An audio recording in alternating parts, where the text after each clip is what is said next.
Hi, welcome to Dynamics Accounting and Finance Tips. My name is Jolie. I'm super excited about today's video. I think I say that about all the videos, but this one is really near and dear to my heart because I've seen several companies struggle with this. And I'm going to present it in a way. So let me tell you the initial issue. So when a purchase order is created, the orderer is getting a quote from the vendor or an actual vendor invoice, and that vendor invoice or quote has a unit price that has extended decimals. When they enter that purchase order into D365, it rounds that line. When it goes over to when it's confirmed and ready to invoice, AP has a rounding issue where the vendor invoice is a different amount than the purchase order. Let me show you. So right now I have an example of an invoice or a quote per se. And here's a purchase order. I'm just going to add a line. And just to move forward pretty quickly, I'm just going to grab uh, cleaning, any product, any item, doesn't really matter for our purpose of this test. Typically, we would add the quantity of 250 each, and the unit price would be 0.36263. We would hit tab, confirm, move forward, but look at this net amount. The net amount is $90, but the invoice will come in at $90.66. So that poses an issue with AP, right? Easily, easy way to correct this. So on the line details, so each line, you're going to go to price and discount. There's a area called price per unit, or I'm sorry, price unit. And this is where we're going to say, how many of these units do I need to make this a whole number? So I'm going to just copy this over to my little handy dandy calculation. Oh, I already have it here. And I need that number to be a whole number, 362.63. And I'm just simply moving those decimals over here. And my little calculation is I'm taking the whole number that I need and divide it by the original unit price to get my price unit. That price unit goes here. And then let's see what happens. So now we have a quantity of 250. This unit price is now 362.63.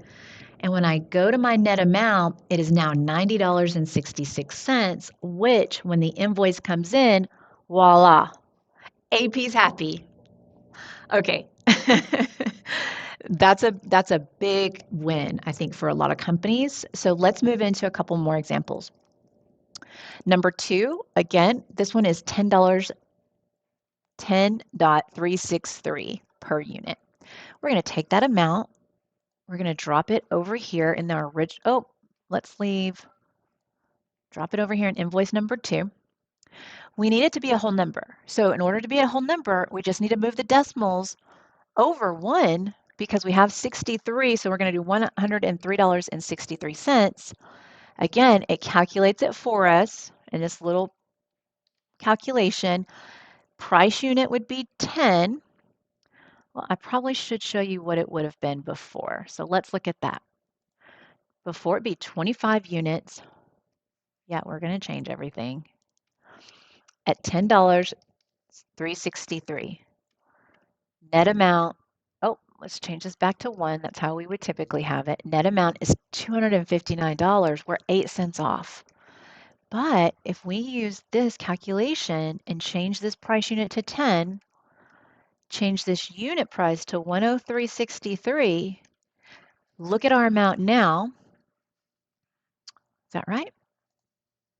259.08. Exactly what AP needs. Let's go to invoice number three. Invoice number three is 1 unit. Really, I've done a lot of tests behind this. 1 unit, your rounding should be fine. I wouldn't use this calculation, but you can. Let's go to invoice number 4. We have several lines. So let's take the first line and see what it would have been. Yes, we're changing everything. See what it would have been before. And let's change this back to unit price 1. And let's add a new line. I'm just going to hit the down arrow. It's the easiest way to add a line. That's another tip. Works in a lot of areas in F&O. Let's see. There we go. And And for this example, we're going to say 150 screws at 0.263563, and then hit the down arrow again. This time I'm just going to type in cleaning. Perfect. 30 each at $5, 36936. Okay, let's get our total. Our total is 227.10. We are off 60 cents. That's quite a bit for AP. So we're going to just take these unit prices again, populate them over here in this little handy dandy calculation spreadsheet. And we need to make these whole numbers. So you can see this needs to be 542.36 to be a whole number. This needs to be 2635.63 to be a whole number. This needs to be 536936 to be a whole number. I hope that whole number makes sense. You're just basically making sure every number that the vendor has given you is included in your whole number. Now you have your price units. So on your last line, it should be 1,000 here. We're going to simply change that unit price. Your next line would be 2635, and your price unit is 10,000.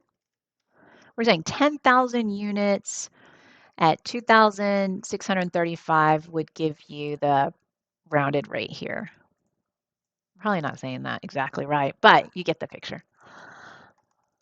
542.36, and the price unit is 1,000.